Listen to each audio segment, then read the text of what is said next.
दोस्तों आज की वीडियो में हम बात करेंगे कि जो न्यूबीज आते हैं, जो नए ट्रेडर्स आते हैं मार्केट में, वो आके एक्चुअली काम करते क्या है। सबसे पहला काम सभी को पता है कि नया ट्रेडर मार्केट में आके सबसे पहले क्या बनाएगा? मिस्टेक्स, ना कि money. And this is because of over confidence. क्योंकि मैं अपना भी पर्सनल ओपिनियन बताऊँ ना, देखो ऐसा है ना, जब मैं मार्केट में आया था तो मुझे भी ऐसा लगा था कि जिस दिन मेरा डीमेट अकाउंट ओपन हो गया उस दिन पैसा ही पैसा होगा, है ना। क्योंकि आपको चार्ट में जब आप देखते हैं ना, आपके बैक टेस्ट आपको बहुत सी बार बहुत अच्छा रिजल्ट दिखा देते हैं, बहुत छोटे छोटे इंडिकेटर्स पे भी, ठीक है। तो मार्केट में सबसे पहला काम क्या करता है ट्रेडर? मिस्टेक बनाने आता है। अब सबसे पहला पॉइंट क्या है कि वो क्यों ज़्यादा मिस्टेक्स बनाता है? देखिए, सबसे पहला वो काम करता है रिसर्च ना करना किसी भी बारे में। यानी कि इन्वेस्टमेंट से पहले या ट्रेडिंग से पहले मार्केट में जब वो आता है तो वो रिसर्च कभी नहीं करता है, और ना ही वो करना चाहता है, क्योंकि उसको लगती है वो बोरिंग। ठीक है। बट मार्केट एक ऐसी जगह है जहां पर मार्केट के आपको, आप किसी भी कंपनी में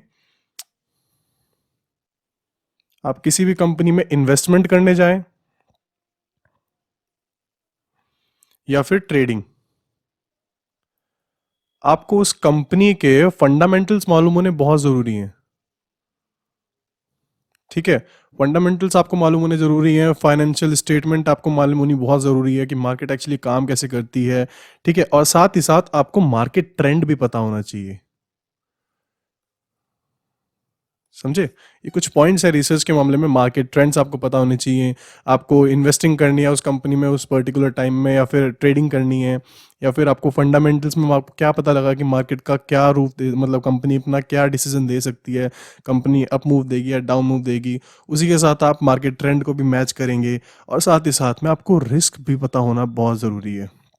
रिसर्च में सिर्फ और सिर्फ अच्छी कंपनी, फंडामेंटल्स, मार्केट ट्रेंड ही नहीं आते हैं। रिसर्च में ये भी आता है कि इसमें मुझे रिस्क कितना है। अगर मैं सपोज 100 रुपीज़ पर कोई पर्टिकुलर कंपनी का कोई स्टॉक बाय कर रहा हूँ या शेयर्स बाय कर रहा हूँ 100 रुपीज़ के प्राइस पर, तो वो नीचे कहाँ तक जा सकता है? 80 तक जा सकता है, 60 तक जा सकता है, या अगर कोई 60 पर ही खड़ा है तो वो कहाँ तक जा सकता है? आपको पता है, जीरो। लेकिन बीच में आपको एक अमाउंट पता होनी बहुत ज़रूरी है कि अगर ये 40 तक भी आया तो मैं निकाल दूंगा इसको, है ना। तो रिस्क पता होना बहुत ज़रूरी है। अब जैसे कि मैं बताता हूँ आपको, जैसे आपको सभी को पता था कि कोविड के बाद जब 2020 में मार्च में मार्केट जब नीचे आई थी, ठीक है, तो सभी को पता था मार्केट डाउन जा रखी है। ठीक है। नीचे जाकर जिन लोगों ने रिसर्च की कि कौन सी ऐसी कंपनीज हैं जो मार्केट के साथ में डाउन गई हैं, ज्यादातर सभी गई थी। ठीक है। बट जिस बंदे ने ये रिसर्च किया कि किस कंपनी के फंडामेंटल्स स्ट्रांग है, स्टेटमेंट किसकी अच्छी है और किसके अच्छे रिजल्ट हैं जो मतलब जल्दी बर्बाद नहीं होगी, एंड किस पे ज्यादा भरोसा कर सकते हैं, किस में कितना रिस्क है। अब देखिए, जब मार्केट 12,000 से नीचे 7,000 आ गई, तो जो इतनी भी कंपनीज थी ना, वो ऑलमोस्ट ऐसा हुआ सभी में कि टाटा मोटर्स भी 70 रुपीज पर थी। अब आपको क्या लगता है कि टाटा मोटर्स में इन्वेस्टमेंट करना सेफ है या नहीं है? क्योंकि टाटा मेरे अकॉर्डिंग तो देखो इंडिया की जानी मानी कंपनी है, ये कभी जल्दी से धोखा देगी नहीं। तो 70 रुपीज पर है। इसका आप कितना रिस्क ले सकते हैं? ये इसका बॉटम था 2020 में जब मार्केट क्रैश हुआ था। तो उस वक्त अगर आपने टाटा मोटर्स का पी रेशियो देखा होगा, अगर वो भी आपको डाउन मिला, मार्केट का ट्रेंड भी आपको डाउन मिला कि हाँ मार्केट अभी नीचे पड़ी हुई है, नीचे बिल्कुल माथा टेक रखा है मार्केट ने। सो जब दोनों का ट्रेंड डाउन था और आपको दिखा कि अब ये बाइंग का क्या बोलते हैं टाइम है, जब रिकवरी हो रही थी कोविड की, तो उस वक्त जिन लोगों ने 70 पे बाय किया होगा ना, उनका रिस्क भी हद से 40 रुपीज का रहा होगा, है ना। तो इसीलिए मार्केट में जब कोई भी ट्रेडर नया कदम रखता है, सबसे पहले उसको रिसर्च करनी बहुत जरूरी है। मार्केट किसी भी कंपनी के स्टॉक में अगर वो इन्वेस्टिंग कर रहा है, ट्रेडिंग करना है, कोई भी चीज़ कर रहा है, तो उसको ये चीज़ जाननी बहुत ज़रूरी है कि अगर कंपनी के फंडामेंटल्स स्ट्रांग है, अच्छे रिजल्ट्स आ रहे हैं, तो उससे क्या होगा, कंपनी ऊपर की तरफ अप मूव मारेगा उसका चार्ट। ठीक है। और उस वक्त अगर हमारी स्टॉक मार्केट का इंडेक्स जो है हमारा, हम इंडेक्स की बात कर रहे हैं अभी, अगर हमारा निफ्टी और बैंक निफ्टी ये भी अगर हमें दिखे कि अच्छे अप मूव में चल रहे हैं, और हमें दिखे रिसर्च के बाद में कि किसी पर्टिकुलर कंपनी का स्टॉक भी अच्छा अप मूव मार सकता है, ऊपर जा सकता है, और हमारा इंडेक्स भी ऊपर जा रहा है, तो ऐसे में हम क्या करेंगे? बाइंग की सोचेंगे। चाहे हम स्विंग में सोचें, यानी कि स्विंग ट्रेडिंग जिसको हम बोलते हैं कि एक डेढ़ हफ्ते की ट्रेड होती है या फिर 2-3 दिन की भी हो सकती है, स्विंग में देखें, इंट्राडे में करें। ठीक है। या फिर हम उसको इन्वेस्टिंग के तौर पे लेके चल सकते हैं कि मैंने आज खरीदा, मैं अगले 1 साल 2 साल 3 साल तक उसको पड़ा रहने दूंगा होल्डिंग में। ठीक है, तो ये चीज़ें आप तभी कर सकते हैं जब आप एक प्रॉपर रिसर्च करें कि भाई किसी भी स्टॉक का अच्छे रिजल्ट हैं, कंपनी के फंडामेंटल्स क्या है, मार्केट का ट्रेंड क्या है, और आपका रिस्क कितना हो सकता है ना। अब सपोज सभी को पता है रिलायंस अभी मार्केट जब कोविड जब नीचे आया था, कोविड मार्केट को नीचे लेकर आया था, रिलायंस नीचे 800 तक आ गया था। अब इतनी बड़ी कंपनी है, इंडिया की मतलब सबसे बड़ी कंपनीज में काउंट होती है, तो 800 रुपए पे आ गया। अब आपको क्या लगता है कि वो नीचे 200 पे जाएगा? पॉसिबल ही नहीं है। वो कुछ साल पहले भी 500 तक चल रहा था, अब वो अपमूव दे चुका है। अब वो फिर से उस रेंज में जाना उसका बहुत ज्यादा मुश्किल है, क्योंकि उसने इतनी ग्रोथ कर लिया कि 500 का लेवल वो मुश्किल ही टच करेगा नीचे। ठीक है, इतनी जल्दी बर्बाद नहीं होने वाला रिलायंस। तो रिलायंस 500-1500, लगभग 1500-1400 पे चलने वाला स्टॉक आपको 800 तक मिला। यहाँ पे अपना रिस्क क्या मान सकते थे आप? 300 रुपए का रिस्क मान सकते थे कि भाई मैं 800 पे खरीद रहा हूँ, 700 600 500 तक का मैं रिस्क मानूंगा कि 500 पे आया तो मैं काट दूंगा, यानी कि 500 पे आया तो मैं समझ जाऊंगा कि हाँ कुछ ना कुछ गड़बड़ है कंपनी में, ये मुझे रिस्क और बड़ा बढ़ा सकती है, तो मैं 500 तक निकाल दूंगा। तो उसको बोलते हैं हम प्रॉपर रिस्क एनालिसिस, कि हाँ मेरे को पता है कि ये कंपनी इससे नीचे नहीं जाएगी, मैं इतना रिस्क ले सकता हूँ। तो उस टाइम पे अगर हम इसमें रिलायंस में खरीदते हैं 800 पर, तो आज की डेट में रिलायंस 2500 भी प्लस करके आया है ऊपर, है ना। फिलहाल भी 2000 प्लस चल रहा है। तो आपको मोर देन 100% स्टॉक्स ने दिया है उस टाइम पे। इसलिए मैं आप लोगों को कहता हूँ कि इन्वेस्टमेंट के टाइम पे या किसी भी तरह के आप ट्रेडिंग फेज में घुसना चाहें, तो वो सबसे परफेक्ट टाइम होता है जब मार्केट में क्रैश हुआ हो। एंड उस वक्त लोगों को पता है क्या मिस्टेक है? लोगों को ये लगता है कि जब मार्केट नीचे आ रही है ना, सपोज अभी मार्केट में दिखाता हूँ आपको, मार्केट यहाँ पे रन कर रही है, रैली कर रही है ऊपर, ठीक है, लगभग 11,500 12,000, ठीक है। मार्केट सपोज यहाँ पे रन कर रही है इस लेवल पे, लोगों को लगता है और ऊपर जाएगी। अरे भाई कैसे जाएगी, वो ऑलरेडी ओवरबॉट चल रही है, यानी कि उसमें ऑलरेडी इतनी ज्यादा बाइंग हो चुकी है। जैसे आपने आरएसआई का भी नाम सुना होगा, वो इतनी हाई हो चुकी है। आप पी रेशो से भी चेक करेंगे कुछ डेज का, तो आपको साफ दिख जाएगा कि वो 25 to 30 के अराउंड चल रहा है। तो ऐसे में आप क्यों बाय करेंगे? नहीं करना है यहाँ पे बाय। जिन लोगों ने यहाँ पे बाय किया 12,000 पे, उस वक्त 2020 में मार्केट नीचे आई 7,000 तक। अब लोगों को क्या लगा 7,000 आ गई, हो सकता है और नीचे आए, तो लोग यहाँ पे बैठे रहे। मार्केट ने यहाँ से बूम ऊपर की तरफ मूव दिया। अब लोगों को लगा ये थोड़ा सा दोबारा करेक्शन ले तो खरीदेंगे, नहीं खरीद पाए, ऊपर चलती गई मार्केट। सो इसीलिए प्रॉपर रिस्क मैनेजमेंट, या कह लीजिए प्रॉपर एक कोई रिस्क एनालिसिस बहुत जरूरी है करना, कि अगर मैं यहाँ पे खरीद रहा हूँ 7,000 पे, मुझे मिल रही है मार्केट, तो और कितना जा सकती है। अब लोगों को तो ये लग रहा था कि 7,000 से पता नहीं वो कहाँ चली जाएगी, 4 पे भी आ जाती ना, तो भी वो लोग ये समझते कि मार्केट अभी 2,000 पे आ जाए। 2 पे भी आ जाती ना, तो वो सोचते कि बस 0 से 100 पॉइंट ऊपर मिलना, तब हम बाय कर लेंगे, क्योंकि 100 से ऊपर तो वो हजारों में जाएगी। तो उम्मीद तो करते हैं बहुत बड़ी, लेकिन कुछ देना चाहते नहीं है। कुछ देना आपको पड़ेगा भी नहीं अगर आपकी प्रॉपर रिस्क एनालिसिस होगी। जिन लोगों ने 7,000 छोड़िए, जिन लोगों ने 8,000 पर भी निफ्टी को खरीद लिया होगा ना, या 8,000 पे आने के बाद किसी स्टॉक में इन्वेस्टमेंट कर दी होगी अच्छा प्रॉपर एनालिसिस करके, तो वो 8,000 से नीचे 7,000 गया। 8,000 पे अगर मैं भी खरीदता ना, तो ये हद से हद मैं उसके 5,000 तक का रिस्क मानता कि यार इतना तो आपको देना पड़ेगा ना। 8,000 पे आपने खरीदा, मार्केट फिलहाल भी 18,000 के अराउंड चल रही है, क्या चाहिए और आपको 100% से ऊपर दे रही है, इंडेक्स दे रहा है, जहां पर टोटल 50 कंपनीज आपके लिए काम करेंगी, क्योंकि इंडेक्स का मूवमेंट 50 कंपनियां देती हैं जो हमारी देश की सबसे बड़ी कंपनीज हैं। ठीक है, सो ज्यादा भरोसा आपको अपनी एनालिसिस पे तब होगा जब आप अच्छे से करेंगे। ऐसा नहीं कि बस आपको दिखा कि मुझे डाउन मिल रहा है खरीद लेते हैं, ऐसा कभी नहीं करना है। हमेशा केयरफुली अपने पैसे को लगाएं, पैसा बहुत मेहनत से कमाया जाता है। ठीक है, और चलिए अगले पॉइंट की हम बात करते हैं, इमोशनल इन्वेस्टिंग। इमोशनल इन्वेस्टिंग, या कह लीजिए ट्रेडिंग। ठीक है, और लोग ये गलतियां बहुत करते हैं। एक बार को चलो समझ लिया कि किसी बंदे ने रिसर्च कर ली प्रॉपर कंपनी के बारे में, मार्केट के ट्रेंड के बारे में। अब उसने ट्रेड ले लिया, ठीक है, अब ट्रेड ले तो लिया, बट क्या आपको लगता है कि आप हमेशा 100% श्योर रहेंगे? आपने चलो कंपनी की एनालिसिस अच्छा आपने की, फंडामेंटल्स देखे, स्टेटमेंट देखी, मार्केट का ट्रेंड भी अप है, आपने बाइंग पोजीशन बना दी, बट क्या आपको लगता है कि मार्केट इसी फेवर में चलती रहेगी? कभी नहीं होता ऐसा। मार्केट हमेशा करेक्शन लेकर चलती है, समझे आप? मार्केट हमेशा करेक्शन लेकर चलेगी, क्योंकि जैसे मैंने आपको एक वीडियो में बताया भी है कि जो हमारे स्ट्राइक प्राइसेस होते हैं ना, मार्केट उनके ऊपर डाइवर्जेंस लेकर चलती है। ठीक है, मार्केट इस तरीके से हर एक स्ट्राइक प्राइस पर अपनी करेक्शन लेगी, थोड़ा सा पैसे की प्रॉफिट बुकिंग करेंगे बड़े प्लेयर्स, तो वहाँ पर मार्केट थोड़ा सा नीचे डाउन मूव देगी। तो सपोज किसी इंडिविजुअल ने मार्केट को यहाँ खरीदा, ठीक है, इस लेवल पर बाय किया। अब अगर मार्केट थोड़ा ऊपर गई, खुश हो जाएगा, यहाँ पे अपना प्रॉफिट बुक नहीं करेगा, चाहे वो ट्रेडिंग कर रहा हो चाहे इन्वेस्टिंग हो, ठीक है। अब वो खुश हो जाएगा, यहाँ से मार्केट लेगी करेक्शन, मार्केट नीचे आई, करेक्शन ली, मार्केट की वो करेक्शन है नॉर्मल, मार्केट फिर से यहाँ से अप मूव देगी और अच्छे मोमेंटम के साथ देगी। अगर प्रॉपर कंपनी की अपनी एनालिसिस की हुई है, मार्केट ट्रेंड की हुई है, तो मार्केट ने करेक्शन लिया है, ये अभी डाउन ट्रेंड हुआ नहीं है चालू।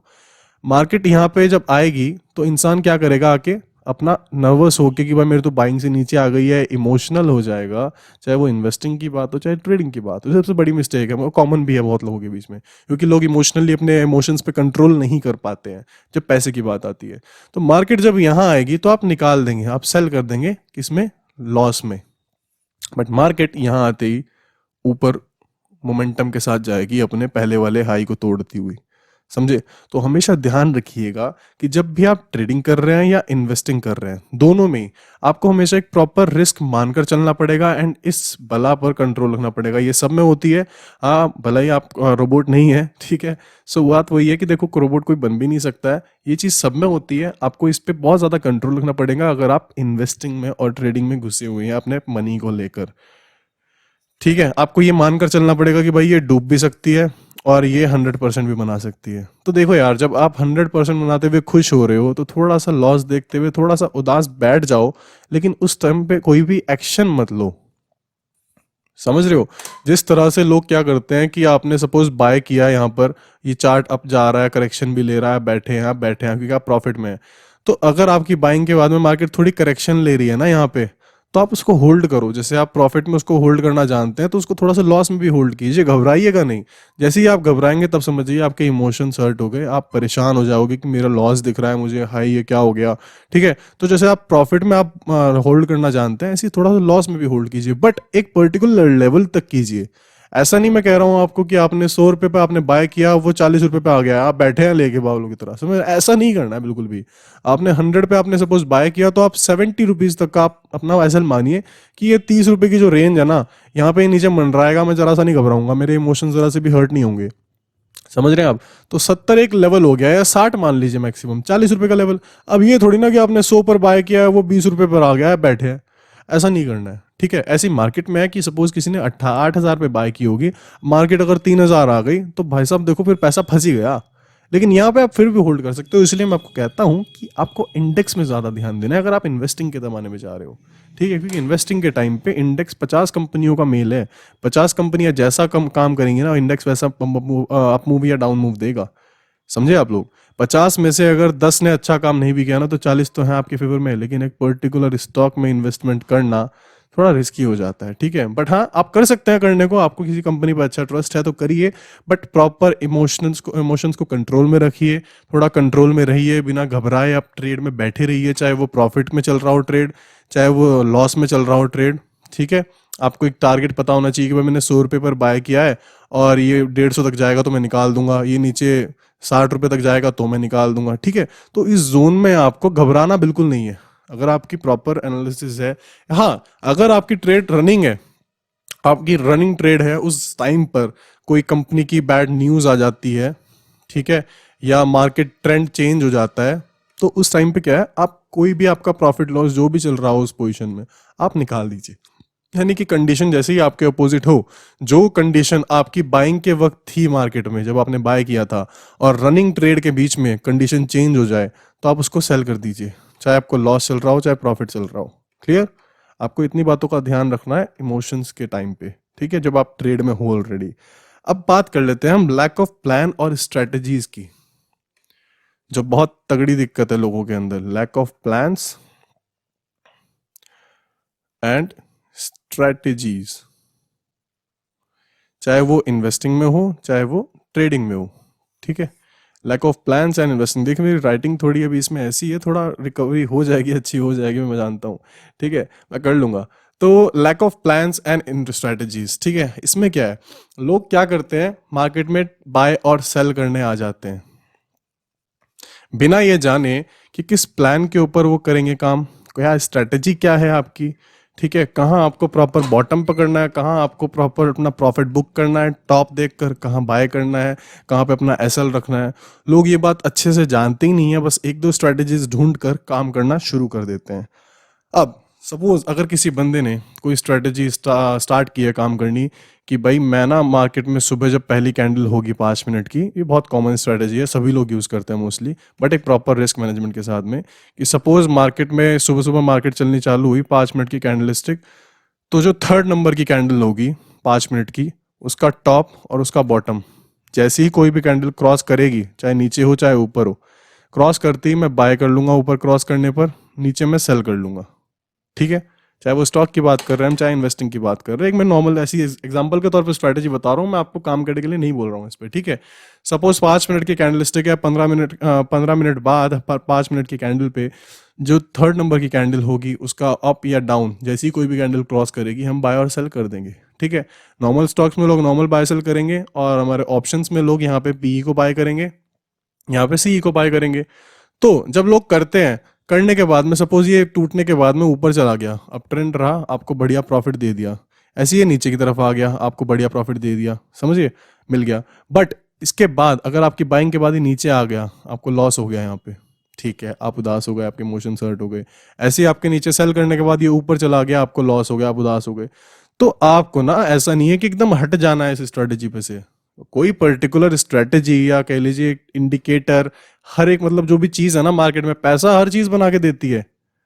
सारा खेल पता है किस बात का है, आप उसको प्रॉपर यूज करना जानते हैं या नहीं, उस पर टिकना जानते हैं या नहीं, आपको सारी कंडीशंस पता है या नहीं कि क्या हो सकता है। सपोज मैं इस स्ट्रेटेजी पे काम कर रहा हूं, अगर मैं जस्ट एन एग्जांपल बता रहा हूं, और मेरे ऐसे 2 बार लगातार एसएल हिट होते हैं, तो मैं उस पर्टिकुलर डे के लिए अपनी ट्रेडिंग सेशन को बंद कर दूंगा, मैं स्क्रीन ऑफ करके चला जाऊंगा बाहर घूमने, ठीक है, या कुछ और काम करूंगा, क्योंकि मुझे पता है कि अगर मेरा सेटअप दिन में अगर 1 बार काम नहीं किया कोई बात नहीं, 2 बार नहीं किया तो भाई साहब आज तो कर ही नहीं रहा, उसको मैं फिर बंद कर दूंगा, मैं उसमें फिर आज काम नहीं करूंगा।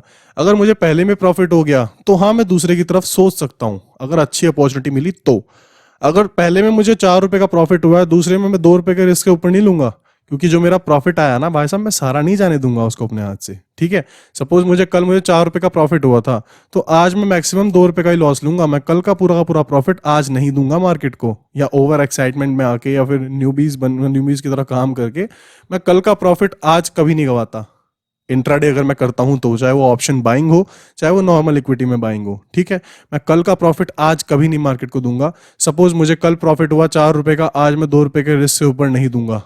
ठीक है, अब नेक्स्ट डे थर्ड डे क्या होगा, प्रोबेबिलिटी ये है कि मेरी सेटअप अगर मेरा अच्छा है तो मुझे थर्ड डे दोबारा से 4 रुपए का प्रॉफिट होगा।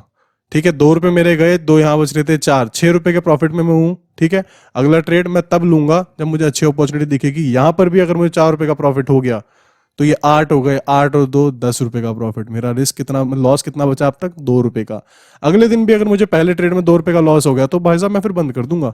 अगर मुझे पहला ही लॉस हो गया अपने इंट्राडे में, तो मैं अपना, मेरा कोई भी सेटअप हो, कोई भी मेरी स्ट्रेटेजी हो, मैं बंद कर दूंगा मार्केट को। पहला प्रॉफिट हो गया तो मैं दूसरे की तरफ सोचूंगा।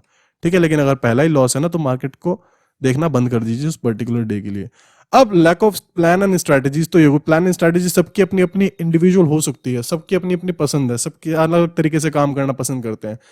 बट एक दिक्कत ये है, एक स्ट्रेटेजी पे ना टिकना, ठीक है, स्टे ना करना एक स्ट्रेटेजी के साथ में। अब लोगों की मिस्टेक पता है क्या है, लोगों ने आज यूज की आरएसआई स्ट्रेटेजी, जैसे एन एग्जांपल बता रहा हूं आपको, इंडिकेटर आपने यूज किया आरएसआई का, आपको आज प्रॉफिट हो गया, कल आपको प्रॉफिट हो गया, थर्ड डे आपको लॉस हो गया। अब थोड़ा डाउट आया इस स्ट्रेटेजी पे कि यार ये काम की भी है या नहीं है, आपने, हाँ 2 दिन तो आपने ध्यान नहीं दिया, क्योंकि 2 दिन प्रॉफिट में तो आप किसी को याद नहीं रखते, मार्केट भी बहुत अच्छी है, बट थर्ड डे लॉस हो गया। अब मार्केट आपके लिए थोड़ी बुरी हो गई कि मार्केट आपके अपोजिट चली गई, आरएसआई पे थोड़ा डाउट आने लगा। जस्ट एन एग्जांपल है, आप यूज मत करने लग जाना। ठीक है, आपका जो प्रॉपर इन्वेस्टिंग प्लान हो, स्ट्रेटेजीज हो, आप उन्हीं पे काम कीजिए जिन पे आप कर रहे हैं, जिन पे आपको भरोसा है।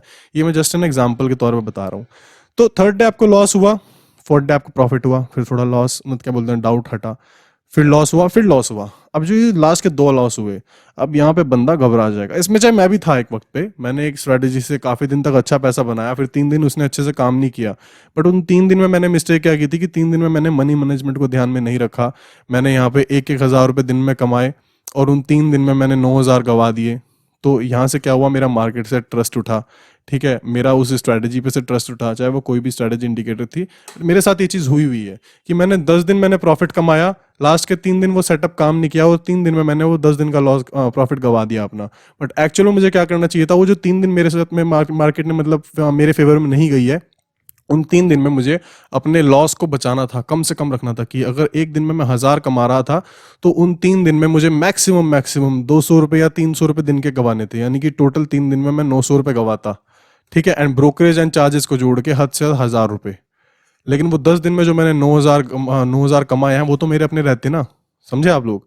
तो यानी कि वही है सारा खेल कि आपको मार्केट में जब आप काम कर रहे हो तो एक पर्टिकुलर प्लान और स्ट्रैटेजी पे टिक जाइए अगर आपको मिल गई। पहली बात तो लोग प्लान और स्ट्रैटेजीज प्रॉपर ढूंढते ही नहीं है, आज किसी ने कुछ बता दिया, कल किसी ने कुछ बता दिया, उसी पे काम करने लग जाते हैं, ठीक है। आप उनको प्रॉपर ढूंढिए, उस पर स्टिक हो जाइए, उसको रुक जाइए कि हाँ भाई मेरे को इसी स्ट्रैटेजी पे काम करना है। अब क्या है, एक दिन में 1000 रुपये अगर मैं कमा पा रहा हूँ, टारगेट ले पा रहा हूँ, तो लॉस हद से हद मैं उसमें 400 रुपये दूंगा या 500 रुपये दूंगा, ठीक है। कल का प्रॉफिट मैं आज के दिन लॉस में कन्वर्ट नहीं करूंगा। ये स्ट्रैटेजी बहुत इंपॉर्टेंट है, दिमाग में रखनी, ये साइकोलॉजी बहुत जरूरी है कि हाँ भाई जो मैंने कल पैसा कमाया था वो मैं सारा आज नहीं कमाऊंगा, थोड़ा सा देने को तैयार हूं नया रिस्क लेते हुए, लेकिन सारा नहीं दूंगा। ये बात हमेशा ध्यान रखिएगा। चलिए दोस्तों, अभी हम बात कर लेते हैं अगले पॉइंट की कि लोग क्या करते हैं। लोग बनते हैं यहाँ पे राजा, रुकिए, लोग बनते हैं यहाँ पे राजा। अगर लोग ले आते हैं अपने 10,000 रुपये, चाहे इसमें मैं भी था, ठीक है, 20,000 रुपये और अभी भी हूं, ठीक है भाई साहब। देखिए, हम नॉर्मल रिटेलर्स की ना मार्केट में कुछ खास वैल्यू है नहीं, क्योंकि मार्केट हमारे हिसाब से कभी मूव नहीं करेगी। मार्केट के जो बड़े राजा होते हैं ना, बड़े प्लेयर्स, वो होते हैं ऑप्शन राइटर्स, ऑप्शन सेलर देख लीजिए आप, ठीक है, वरना कंफ्यूज हो जाएंगे। राइटर आप सोचेंगे क्या है, ऑप्शन सेलर्स, चाहे वो ऊपर से कॉल को सेल करने वाले हों चाहे पुट को सेल करने वाले हों। मार्केट की डायरेक्शन वही लोग डिसाइड करते हैं कि मार्केट को हमें कहाँ ले जाकर बंद करना है, क्योंकि इन लोगों के पास ना पूरा पैसा होता है, मतलब पूरा कैपिटल जो मार्केट मांगती है ना। जैसे हम लोग हैं, हम लोग किसी ऑप्शन बाइंग में हम लोग जाते हैं तो हमें 6,000 रुपये में भी मतलब ऑर्डर लगाने को मिल जाता है, एक प्रीमियम मिल जाती है 60 रुपये की सपोज, मतलब इस तरीके से हमें बहुत कम पैसे में हम लोग ट्रेड ले लेते हैं। अब हम क्या समझ रहे हैं, हमारे 100 शेयर खरीदने से या 1000 शेयर खरीदने से, या कह लीजिए 10,000 भी मान लीजिए, इससे ऊपर तो मुश्किल ही जाता होगा कोई भी रिटेलर, अगर 10,000 शेयर भी हमने खरीदे हैं, ठीक है, तो आपको क्या लगता है आप इन लोगों को कम्पीट कर देंगे? हम क्या सोचते हैं ना, पता है क्या, हम सोचते हैं कि मार्केट हमारे हिसाब से अप मूव और डाउन मूव देगी। हमें लगता है कि हमने यहाँ पे बाय किया है 100 रुपीज़ पर, मार्केट यहाँ से उठना चालू होगी और हमारा टारगेट है 105 का, मार्केट यहाँ जाएगी और हम निकाल देंगे। हम अपने हिसाब से मार्केट को रूल नहीं कर सकते। रूलर्स एक्चुअली यही हैं जो मार्केट को चलाते हैं। हमें डाटा चेक करना होता है ऑप्शन चेन का, कहाँ ये लोग बैठे हैं अपना पैसा लेकर, लाखों करोड़ों रुपए लेकर बैठे होते हैं, मतलब कई लाख करोड़, लाखों करोड़ ये मत समझिएगा कि मतलब 5-6 लाख लेकर बैठे हैं, ये 60-70 लाख लेकर नहीं बैठे हैं, नहीं ऐसा नहीं है। ये लोग बैठे हैं 2,000 करोड़ लेकर बैठकर, ठीक है, 3,000 करोड़ लेकर बैठे हैं, 3 लाख करोड़, मतलब बहुत बड़ी बड़ी अमाउंट लेकर बैठे होते हैं। तो इनका कंपटीशन हम कभी कर ही नहीं सकते। अब ऐसे में हमें क्या करना है, हमें मार्केट को अपने हिसाब से ना चलाकर, यानी कि अपने अकॉर्डिंग मार्केट की मूवमेंट डिसाइड ना करके, हमें इन लोगों को देखना है कि ये लोग कहाँ ले जाना चाह रहे हैं। डाटा पढ़ना पड़ता है, समझना पड़ता है कि इनकी पोजीशन इस पर्टिकुलर स्ट्राइक प्राइस से यहाँ शिफ्ट हो रही है। स्ट्राइक प्राइस हम इसको बोलते हैं कि 17,000 मार्केट सपोज यहाँ पे खड़ी है, तो मार्केट 17,000 के स्ट्राइक प्राइस पर खड़ी है। अगला स्ट्राइक प्राइस है 17,050, अगला है 17,100, और नीचे की तरफ भी ऐसी 16,100 मान लीजिए, नहीं 16,900, ठीक है, 16,800। तो इस तरीके से स्ट्राइक प्राइसेस होते हैं। एंड ये जो ऑप्शन सेलर्स है ना, ये हर स्ट्राइक प्राइस पर बैठे होते हैं, बट जहां पर बड़ी अमाउंट में बैठे होंगे वो वहां से मार्केट को ऊपर नीचे नहीं जाने देंगे, ठीक है। सपोज आज के दिन एक इंडिविजुअल डे में ये लोग चाहते हैं कि 17,100 से ऊपर मार्केट ना जाए, तो ये लोग 17,100 पर सारा कैपिटल अपना लगा देंगे, ठीक है, सारा कैपिटल अपना यहाँ लगा देंगे ये लोग, यानी कि कॉल को सेल कर देंगे 17,100 की कॉल को। तो अगर इन्होंने ऐसा कर रखा है ना, तो भाई साहब मार्केट का जो रेजिस्टेंस है ना उस दिन के लिए 17,100 मान लीजिए कि इससे ऊपर नहीं जाएगा। अगर आप सोच रहे हैं ना कि मैंने 17,050 पर बाइंग किया भाई, मैं तो 17,150 तक जाऊंगा ऊपर, तो पॉसिबल ही नहीं है। ये लोग बैठे हैं, ये लोग 17,100 पे ही आपका ऑर्डर मतलब ऊपर जाने नहीं देंगे, बल्कि यहाँ पे टच करते ही बाउंस बैक नीचे की तरफ मार्केट डाइवर्जन लेगी, ठीक है, तो आपको इस बात का ध्यान रखना है। हाँ, अगर आप सेलिंग साइड बैठे हैं, आपने ये सोच रखा है कि भाई मैं 17,050 पे सेल कर रहा हूं, ठीक है, आपको पता है कि ये लोग बड़े प्लेयर्स जो हैं ये ऊपर बैठे हैं सेल करके, मार्केट को ये रेजिस्टेंस बना के बैठे हैं 17,100 का, इससे ऊपर नहीं जाने देंगे। तो आप पहले समझ जाइए ना, उस दिन रेजिस्टेंस स्ट्रांग है, मार्केट ऊपर नहीं जाएगी, मार्केट बियरिश रहेगी, तो आप उस टाइम पे अगर आप सेल करते हैं ना, तो ये लोगों का प्रेशर नीचे की तरफ बहुत रहेगा। आपने अगर यहाँ पर भी आपने सेल किया तो आप नीचे 16,900 तक भी जा सकते हैं, 17,000 तक भी जा सकते हैं। बट शर्त है कि ये लोग भी कितना भी पैसा लगा लें, इन्हें भी हर एक स्ट्राइक प्राइस पर हल्का सा करेक्शन लेके जाना होगा, ठीक है। जैसे मैंने दिखाया ना, नीचे स्ट्राइक प्राइजेस हैं, रुकिए, 17,100 पे करेक्शन ली, ठीक है, 17,000 पे करेक्शन ली, 16,900 पे करेक्शन लेगी मार्केट, फिर 16,800 तक जाएगी, फिर से इसको ब्रेक करती हुई नीचे, ठीक है।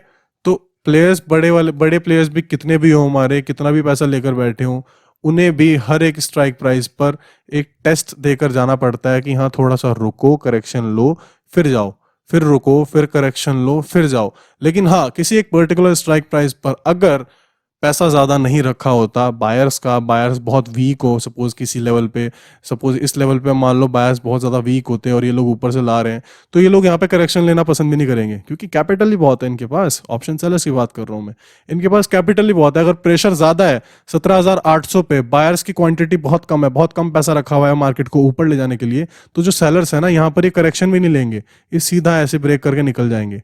और ये करेक्शन कहाँ की लेंगे, फिर करेक्शन यहाँ पे बस टेस्ट करेंगे ऐसे, मतलब एक करेक्शन तो ये हो गई कि नीचे आए, करेक्शन ऐसे करके लेंगे, फिर ऐसे ब्रेक करके जाएंगे नीचे। लेकिन एक होती है कि सीधा तोड़ गए, देन उसके बाद में हल्का सा रेजिस्टेंस लेने आए, फिर दोबारा नीचे ले गए। तो ये लोगों के आप अपोजिट नहीं जाना कभी भी। आपको हमेशा मार्केट जो काम करती हुई दिख रही है ना, वैसे काम कीजिए। कभी भी ये मत सोचिए कि मैं ये सोचता हूँ कि मार्केट ऊपर जाएगी, तो भाई साहब वो नहीं जाएगी, तुक्का लग जाए वो बात अलग है। 50% तो देखो कोई भी जीत जाता है। 10 बार अगर हम सिक्का उछाले ना, तो कोई भी कितनी भी गंदी से गंदी किस्मत हो किसी की, 3 बार वो बंदा भी जीत जाएगा। समझे आप? एक मतलब वो हुई थी, एक स्टडी हुई थी, उसमें पता लगा था कि 10 बार कोई बंदा जुआ भी खेल रहा है ना, तो 3 बार तो जीतेगा ही जीतेगा। एक वो तुक्के नाम की चीज होती है ना, ऐसी बस लग गया कि हाँ भाई, मतलब गैम्बलिंग के टाइम पे आपने खेल लिया, तो वो बात हो गई। वो अलग है कि आपने सोचा कि मार्केट ऊपर जाएगी तो ऊपर चली गई, अब आप ओवर कॉन्फिडेंट हो गए कि मैंने सोचा था, मुझे लगा था, एक दो चीजें देखकर आपको लगा कि ऊपर जाएगी तो ऊपर। नहीं, ऐसा नहीं होता। मार्केट वहां से थोड़ा साइडवेज होकर भग भी सकती है नीचे। मार्केट आपने सोचा नीचे जाएगी, वो नीचे जाती जाती ऐसे भी जा सकती है। क्यों हो सकता है कि ऑप्शन सेलर्स जो है उस दिन पीई को शॉर्ट करके बैठे हों, वो नीचे सपोर्ट ये बना रखा हो 17,000 का, और यहाँ से मार्केट ऊपर जाएगी, आपने यहाँ 17,100 पे आपने सेलिंग की थी, तो भाई साहब आपको लॉस में निकलना पड़ेगा। आपका लॉस अगर यहाँ होगा तो आप बच जाएंगे, यानी कि अगर आपका स्टॉप लॉस आपका प्रॉपर होगा तो, नहीं होगा तो आप लुट जाएंगे। इसीलिए मार्केट फिर लोग मतलब मार्केट को लोग बाग गालियां देते हैं कि मार्केट जुआ है, मार्केट में पैसा नहीं बनता। तो देखिए, पैसा तब बनता है जब आपके पास नॉलेज प्रॉपर हो, ठीक है। आपके पास नॉलेज प्रॉपर हो तब आप मार्केट में पैसा बनाएंगे, अदरवाइज आप मार्केट में पैसा गवाते जाएंगे, ठीक है। क्लियर ये पॉइंट? चलिए दोस्तों, अब पॉइंट जो मैंने आपको ये वाला बताया, ये सबसे ज्यादा इंपॉर्टेंट है। लोग जब ये समझ लेते हैं ना, रुकिए थोड़ी प्रॉब्लम कर रहा है, हाँ, लोग जब ये समझ लेते हैं कि भाई मुझे तो ये लग रहा है कि मार्केट ऊपर जाएगी, और लग रहा है, मतलब बहुत ज्यादा कॉन्फिडेंस है, क्यों है? क्योंकि आपने किसी भी एक पर्टिकुलर कंपनी की स्टेटमेंट्स देखी हैं, ठीक है। ओके, मैं लिख देता हूँ वरना कंफ्यूजन रहेगा।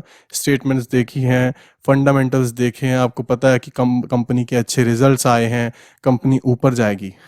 आपने देखा हमारा मार्केट का जो हमारा ट्रेंड है, यानी कि हमारे इंडेक्स का जो हमारा ट्रेंड है वो भी अप है, यानी कि हमारे निफ्टी का ये भी अप है और ये भी ऊपर जाने के चांसेस है। अब आपको दिख रहा है कि मैं बाय कर रहा हूं भाई 200 रुपए के प्राइस पर, 100 मैंने बहुत बार बोल दिया इसलिए 200 बोलूंगा, 200 पर, ठीक है। आपको दिख रहा है दोनों चीजें अच्छे हमारे फेवर में है, ठीक है। कॉन्फिडेंस बहुत ज्यादा हाई है। अब लोग क्या करेंगे कि यार मैं ना स्टॉप लॉस नहीं लगाता। क्यों नहीं लगाता? क्योंकि एक स्टॉप लॉस हंटिंग नाम की एक चीज होती है मार्केट में, जो कि बड़े बड़े प्लेयर्स करते हैं, ऑपरेटर्स करते हैं। वो लोग क्या करते हैं ना कि आपने सपोज 100 रुपीज़ पर आपने बाय किया, वो लोग क्या करेंगे 100 से नीचे 90 रुपीज़ तक एक फटाफट एक कुछ सेकंड्स के अंदर अंदर एक डाउनफॉल देंगे, और यहाँ पे 90 को टच करके वापस। समझे आप लोग? मतलब जनरली उनको पता होता है कि छोटे स्टॉक्स में अक्सर ज़्यादा होता है ये, कि अगर आपने 100 पर बाय किया, आपका स्टॉप लॉस कहाँ रहता है जनरली, नॉर्मली कहाँ लगाते हैं लोग, 98 पर। ठीक है। और उनको हद से अगर पता लग गया कि बंदे ने कम लीवरेज के साथ काम किया है तो वो 96 तक भी लगा लेगा। बट उनको यहाँ चैन नहीं पड़ती, वो लोग खाते हैं पैसा, प्रॉफिट बुकिंग करते हैं। कहाँ पे? हमारे लॉस को लेकर।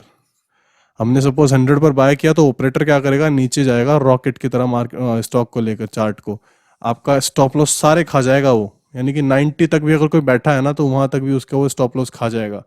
फिर वो एक बूम आएगा झटके से, जो क्योंकि नीचे जाके वो प्रॉफिट बुक करेगा, अपना प्रॉफिट बुक करके वो रॉकेट की तरह ऊपर जाएगा लेकर मार्केट को आपके टारगेट की तरफ।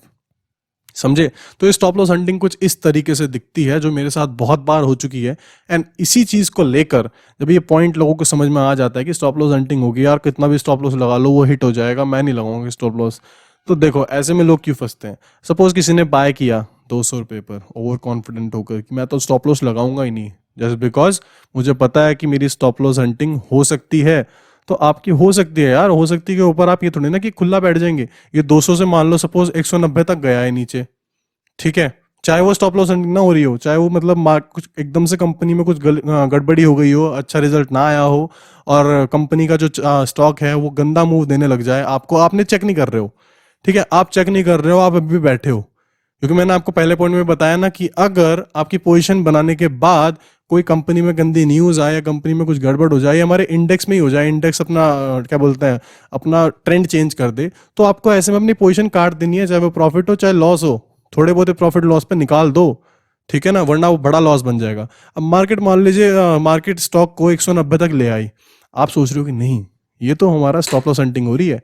तो देखो भाई साहब, अगर आप अभी भी बैठे हो ना तो करेक्शन लेता लेता जाएगा नीचे, 185 भी जाएगा, 180 भी जाएगा, एक ही दिन में हो सकता है अपना लोअर सर्किट टच कर दे। और आप अगर बैठे हो इंट्राडे में पोजीशन बना के, तो फिर तो आप गए, आपका पैसा गया हाथ से। क्योंकि 200 पर अगर आपने बाय किया, वो 180 आ गया, तो 20 रुपए within a single day possible ही नहीं है कि वो आपकी रिकवरी कर देगा। और अगर कर भी देता है ना तो लोग पता क्या सोचते हैं कि 200 तक तो आ ही गया भाई, 200 तक तो आ गया वापस झटका मार के, अब मुझे टारगेट चाहिए। तो जब इतने मूव्स आप फंस के आप बच चुके हो तो निकल जाओ ना, है ना? समझ आया? स्टॉप लॉस हमेशा लगाना है, चाहे वो स्टॉप लॉस हंटिंग हो, चाहे वो मार्केट की डायरेक्शन चेंज हो रही हो। आपको हमेशा ये मानना है कि भाई मैं 200 पर बाय कर रहा हूं और मैं 196 4 रुपए का रिस्क लूंगा और मैं 208 रुपए तक का प्रॉफिट लूंगा। ठीक है, मेरा ये जोन है। मार्केट स्टॉक को 208 तक ले गई तो मैं निकल जाऊंगा, 196 पर ले आई तो मैं निकल जाऊंगा। मुझे फालतू ना तो लालच ना फालतू डर, ये 196 को टच करके वापस आ जाए कोई फर्क नहीं पड़ता, समझे? बट ये 196 को टच करके नीचे भागता चला गया, क्या कर लेंगे आप? समझे? तो लोग ओवर कॉन्फिडेंस में आकर यही गलती करते हैं कि भाई मैं स्टॉप लॉस हंटिंग से बचना चाहता हूं, मैंने तो अच्छे से कंपनी को रीड किया है और इंडेक्स भी अच्छे से मुझे पता है कि अप ट्रेंड है, तो मैं तो देखो भाई साहब स्टॉप लॉस लगाऊंगा ही नहीं। तो ऐसे में तो देखो वही होगा आपका जो इस कंडीशन में उस इंसान का हुआ होगा, जो मैं एग्जांपल बता रहा हूँ। आपको यकीन नहीं आएगा, एक बार मैंने एसबीआई मैंने बाय किया था 240 के अराउंड, वो नीचे 225 के अराउंड तक वो स्टॉप लॉस हंटिंग हुई थी उसमें, एंड मेरा उसमें स्टॉप लॉस हिट हुआ था। एंड मैं स्टॉप लॉस पता है कितना लगा के बैठा था, मैंने 240 पे बाय करने के बाद में स्टॉप लॉस अपना लगभग 230 लगाया था।